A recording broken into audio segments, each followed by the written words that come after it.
नमस्कार, मैं हूं संजीव श्रीवास्तव और आप देख रहे हैं नेशनल पॉजिटिव न्यूज। आज 23 सितंबर है। राष्ट्रकवि रामधारी सिंह दिनकर की का जन्मदिन। रामधारी सिंह जी दिनकर की जयंती को लेकर जहां पूरे देश में उनकी जयंती धूमधाम से मनाई जा रही है, वहीं दिनकर जी के का जिला बेगूसराय में भी उनकी जयंती धूमधाम से मनाई जा रही है। खासकर दिनकर जी का जो गांव है सिमरिया, वहां राज्यपाल आए हुए हैं। वहाँ एक भव्य कार्यक्रम आयोजित किया जा रहा है दिनकर जयंती को लेकर। और इसके अलावा पूरे जिले में धूमधाम से कई जगह समारोह पूर्वक जयंती उनकी मनाई जा रही है। वहीं जिला प्रशासन के द्वारा भी जयंती आज धूमधाम से मनाई गई। डीएम तुषार सिंगला ने जो यहाँ दिनकर जी के नाम पर टाउन हॉल है, दिनकर कला भवन, वहाँ जाकर दिनकर जी की प्रतिमा पर माल्यार्पण किया। वहीं यहाँ ये जो जगह है, यहाँ स्वर्ण जयंती पुस्तकालय है, यहाँ पर भी दिनकर जी की प्रतिमा है, यहाँ पर भी उन्होंने माल्यार्पण किया। और उनके साथ एसपी मनीष कुमार भी थे। इसके अलावा तमाम जो प्रशासनिक अधिकारी और साहित्यकार जो थे, कवि थे, शिक्षाविद थे, वो उन लोगों ने आकर यहाँ पर दिनकर जी के चित्र पर माल्यार्पण किया। इसके अलावा जीरो माइल पर भी जो दिनकर जी दिनकर जी की जो प्रतिमा है गोलंबर पर, वहाँ पर भी तमाम लोगों ने जाकर माल्यार्पण किया। इसके अलावा अभी कार्यक्रम लगातार चल रहे हैं। दिनकर जी के जयंती को लेकर एक दिन भर का कार्यक्रम है, जिसमें अभी कारगिल भवन जो कि डीएम कार्यालय में कारगिल भवन है, वहाँ पर भी कार्यक्रम आयोजित किए जाएंगे, जहाँ पर सांसद गिरिराज सिंह आएंगे। इसके अलावा तमाम एमएलए जो हैं, यहाँ के एमएलसी वगैरह जो हैं, इसके अलावा तमाम साहित्यकार को भी बुलाया गया है। इसके बाद जो है संध्या के समय में जो प्रेक्षागृह है पन्हास में, जो प्रेक्षागृह है आर्ट गैलरी, वहाँ पर भी कार्यक्रम है होना है, जिसमें भी तमाम लोग उपस्थित रहेंगे। एक कवि सम्मेलन भी होना है, जिसमें देश स्तर के जो है कवि को बुलाया गया है। तो दिनकर जयंती को लेकर बहुत बड़े स्तर पर कार्यक्रम आयोजित किए गए हैं। पूरे दिनकर जी को लेकर समारोह पूर्वक उनकी जयंती मनाई जा रही है। तमाम जो इस मौके पर जो साहित्यकार का है या प्रशासनिक अधिकारी का है या सांसद से लेकर एमएलए या एमएलसी का है, तो सभी लोगों ने ये बात कही कि दिनकर जी से प्रेरणा लेने की ज़रूरत है, खासकर युवाओं को, जो इनसे प्रेरणा लेकर राष्ट्र के विकास में आगे काम कर सकते हैं। देखिए, ये पूरे जिलावासियों के लिए सबसे पहले तो सबको बहुत बहुत बधाई हो। और बेगूसराय की धरती दिनकर जी की धरती के नाम से ही जानी जाती है। और रामधारी सिंह दिनकर एक राष्ट्र कवि और भारत के सबसे बड़े कवियों में से एक माने जाते हैं। उनकी जितनी भी रचनाएं हैं, उसी का कमेमोरेशन, उसी की स्मृति में यह दिन मनाया जाता है, उनकी जयंती मनाई जाती है। और यही चाहेंगे कि बेगूसराय का जो नौजवान है, जो युवक हैं, यहाँ के युवक युवतियाँ हैं, वो उनसे प्रेरणा लें, उनकी कविताओं से प्रेरणा लें और जीवन में जो उनकी जितनी भी उनकी कविताएं हैं, रचनाएं हैं, उसके अनुसार अपने जीवन में उनका अनुकरण करें, पालन करें, अपने जीवन को जिएँ। और पूरे बेगूसराय के लोगों को यही संदेश दें कि रामधारी सिंह दिनकर जी से प्रेरणा लेकर अपने जीवन में आगे बढ़ें।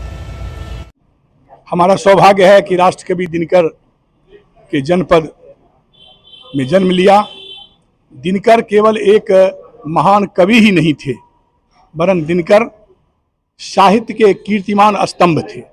आज संपूर्ण दुनिया में दिनकर की रचनाओं को लोग, जिस प्रकार तुलसीदास की रचना रामचरितमानस का पाठ लोग सस्वर करते हैं, वैसे ही दिनकर की रचनाओं का भी लोग पाठ करते हैं।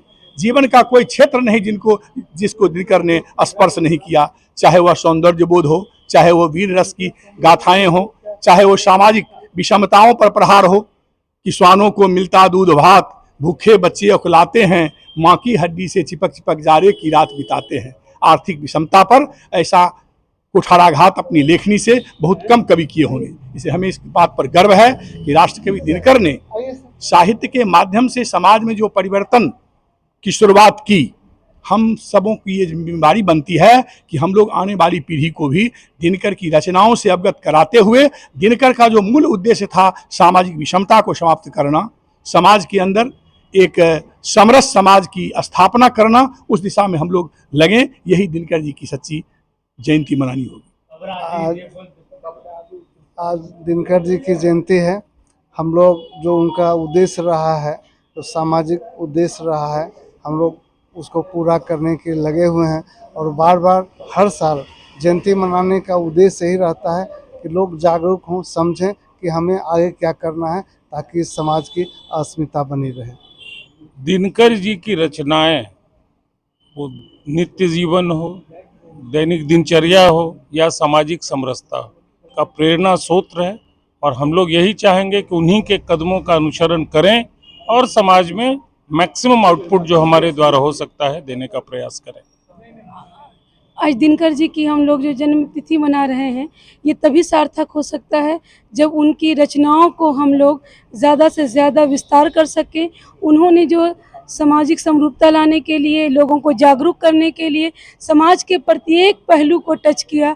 उन्होंने महिलाओं के लिए, कृषकों के लिए, दलितों के लिए, हर के लिए कविताएं लिखी और उनको आज उन तक प्रेरणा के स्वरूप हम लोग पहुंचा सकें, तभी ये हमारा ज़्यादा सार्थक कार्यक्रम हो पाएगा। दिनकर अपने समय के सूर्य थे और आज भी हैं। दूध दूध बस तुम्हारा दूध खोजने हम जाते हैं। अगर आज दिनकर जीवित रहते तो कहते रोजगार रोजगार है बस तुम्हारा रोजगार खोजने जाते हैं। ऐसे कवि का आज अभाव है। दिनकर हमारे लिए बहुत आवश्यक कवि लगते हैं। राष्ट्र कवि बेगूसराय के गौरव हैं और पूरे विश्व कवि के रूप में जाने जाते हैं। इनकी कविताओं में इतिहास, भूगोल और साहित्य का समन्वय है, अद्भुत समन्वय है। और इन्होंने किसानों के लिए, दलितों के लिए, छात्रों के लिए, सभी लोगों के लिए रचनाएं लिखी और बच्चों के लिए भी लिखी हैं। इनकी कुछ ऐसी पंक्तियां हैं जो लोगों के जीवा पर लोगों की जो है उक्तियां के रूप में व्यवहारित की जा रही है। हम उनके कविताओं को अपने जीवन में उतारें, उनके बताए उद्देश्यों को अपने जीवन में उतारें, यही सबसे बड़ी सच्ची श्रद्धांजलि है। सबसे पहले तो आज दिनकर जयंती पे मैं उनका आभार व्यक्त करना चाहूँगा, क्योंकि उन्हीं के कर्म से ये यहाँ पर हमें पुस्तकालय मिला है, जिसमें आज आधुनिकता का रूप देखने को मिलता है। और मैं ये कहना चाहूँगा वर्तमान के विद्यार्थियों के विषय में कि कुछ लोग का मानना है कि दिनकर जी प्राचीन विचारधाराओं के व्यक्ति थे, लेकिन हमारा और युवाओं का मानना ये है कि आधुनिक परिप्रेक्ष्य में भी विद्यार्थियों और युवाओं के लिए दिनकर जी की विचारधाराएं उतनी ही सर्वसम्मत हैं जितने प्राचीन समय में हुआ करती थी। उतने भी प्राचीन हमारे दिनकर जी नहीं हैं, लेकिन जितने भी हैं लोगों का यही मानना है।